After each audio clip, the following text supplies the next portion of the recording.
Paya bakau kaya dengan pelbagai spesies biologi dan merupakan satu ekosistem pesisir pantai yang penting. Hutan ini turut menjadi habitat kepada pelbagai spesies flora dan fauna. Tambahan pula, Paya bakau turut menjadi tempat persinggahan burung hijrah selain menjadi sarang kepada pelbagai spesies burung tempatan. Namun, akibat daripada kerakusan manusia mengeksploitasi kawasan ini, hutan Paya bakau semakin diancam kepupusan. Dr. Nur Munira Azman, Koordinator Projek Burung Pesisir Pantai akan berbicara tentang kepentingan hutan Paya bakau, ancaman yang dihadapi dan kesan kepada ekosistem dan biodiversiti hutan Paya bakau terutamanya di kawasan pesisir pantai Teluk Air Tawar, Kuala Muda, Pulau Pinang.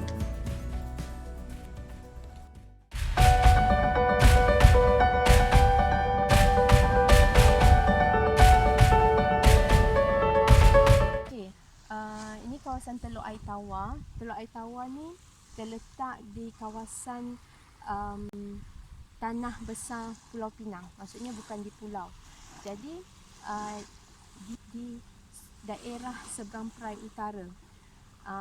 Kawasan ni terdapat 600 hektar bakau. Okey. Dan di Apit, di sebelah laut ni, kawasan dataran lumpur ataupun kita panggil mud flat. Okay.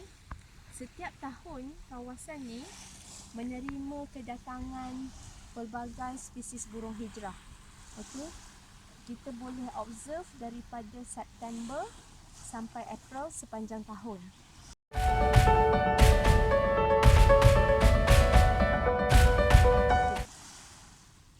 Kenapa mereka memilih kawasan ni? Okay. Burung-burung hijrah ni dia perlu berehat sebab seperti yang kita tahu dia berhijrah daripada hemisfera utara ke hemisfera selatan. Jarak perjalanan mereka adalah beribu-ribu kilometer, berpuluh ribu kilometer.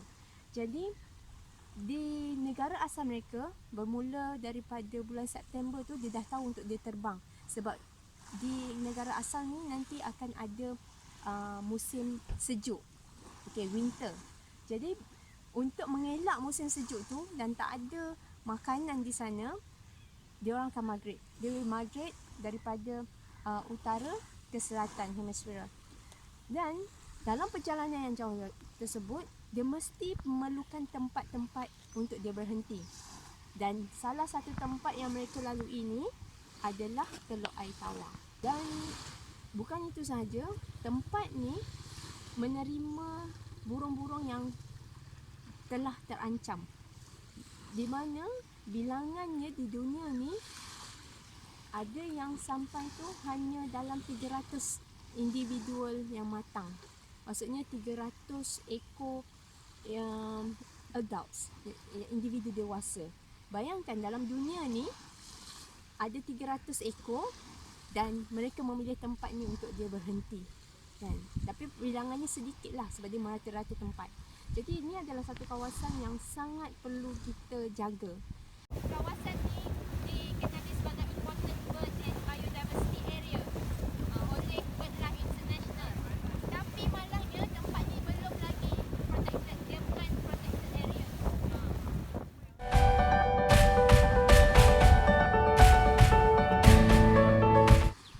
Masalahnya sekarang ni tempat ni telah diancam pembangunan.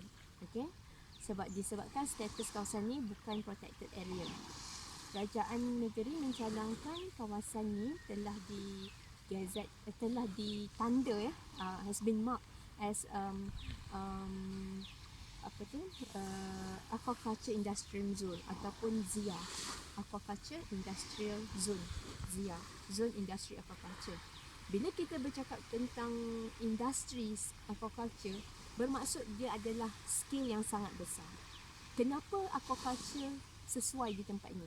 Kita kena ingat aquaculture adalah satu tempat yang bagusnya adalah untuk di tempat mangrove sebab dia perlukan brackish water. Brackish water ni adalah kawasan pertemuan antara air tawar dan air masin. Disebabkan itu, aquaculture ni bagus untuk dibina di kawasan ditempatkan di kawasan muara, mangrove lah. Dan of course mangrove ni akan ditebang dan seterusnya habislah tempat ni akan musnah. Okey. Apa masalah jika musnah? Apa problem kalau mangrove ni dimusnahkan, dijadikan kalau aquaculture? Banyak sebenarnya benda-benda yang kita perlu faham. Bakau kita kena faham peranan dia. Yang pertama, dia adalah breeding ground ataupun tempat pembenihan anak-anak ikan, di mana ikan-ikan di laut ni datang ke kawasan mangrove ni untuk bertelur. Jadi anak-anak ikan ni, benih-benih ikan yang kita makan ni, semuanya dia punya breeding ground, nursery dia adalah di bakau. Sama juga dengan udang, ketam dan pelbagai makanan-makanan laut ni, marine organism ni. Jadi mangrove ni adalah kawasan yang paling penting untuk breeding ground, untuk tempat pembenihan anak-anak ikan dan haiwan-haiwan, hidupan-hidupan laut yang lain. Yang kedua, mangrove ni juga bertindak sebagai coastal protection. Apa itu coastal protection? Dia bertindak sebagai pembenteng. Contoh tsunami. Pada 2004 kan, tsunami telah berlaku dan antara kawasan yang terkena adalah Kuala Muda. Kuala Muda adalah kawasan di utara kawasan ini. Yang kita berdiri sekarang ni adalah di selatan. Di selatan kawasan mangrove ni lah, selatan kawasan Teluk Air Tawar ni. Yang di atas sekali sepanjang 10 km, kalau kita tengok daripada Google Map, sepanjang 10 km anggaran panjang mangrove ni, di atas tu adalah Kuala Muda. Kuala Muda adalah satu tempat yang mana pernah dulu terjadinya tsunami.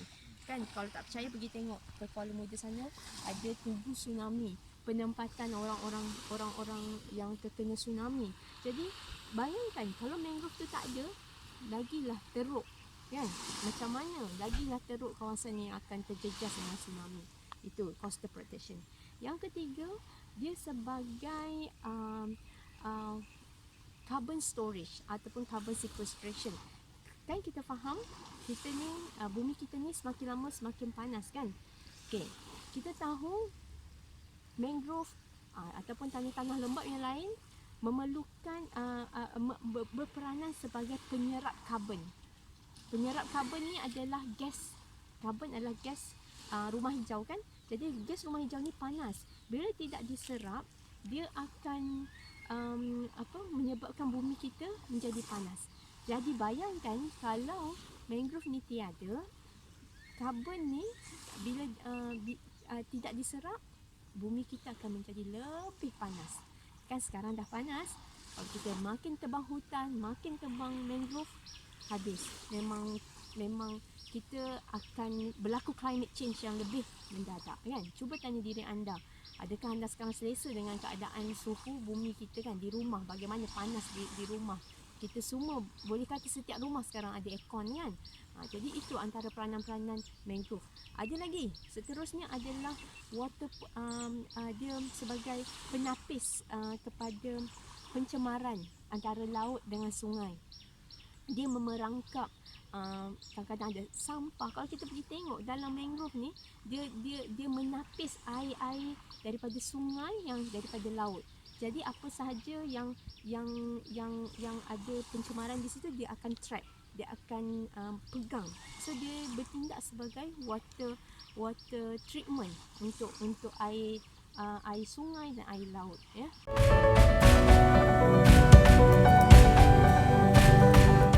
Dan seterusnya, dia juga adalah sumber kepada tourism. Yang ini yang kita nak highlightkan sepatutnya. Instead of we give away to aquaculture punya industry, why not we promote the tourism, iaitu pelancongan punya aktiviti. Jadi bila kita membuat satu tarikan pelancongan di sini, ia lebih bermakna kerana kita boleh menjaga alam sekitar. Kedua, kita boleh promosikan, meningkatkan ekonomi aktiviti di sekitar ini. Contoh, kalau kita ada wetland center, kan?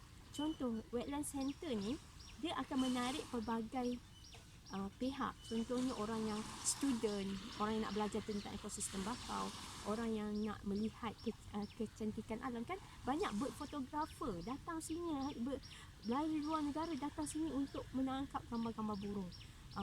Lepas tu kita boleh adakan galeri untuk belajar tentang ekosistem kita, ekosistem bakau. Dan kita boleh ada boardwalk ni macam contoh, kita boleh tengok spesies-spesies bakau, kita boleh menelusuri bakau tu melalui boardwalk, kan?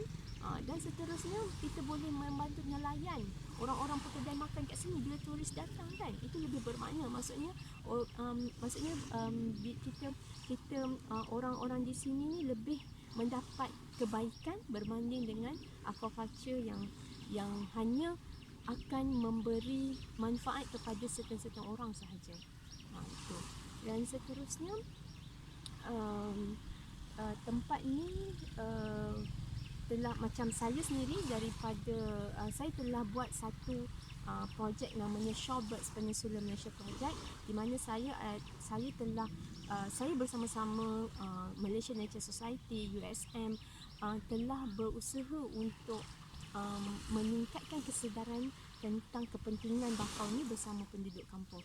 Kami dalam tahun ini sahaja ada beberapa program untuk kami buat bersama penduduk kampung untuk memastikan penduduk kampung faham ataupun cakna tentang kepentingan menjaga ekosistem bakau.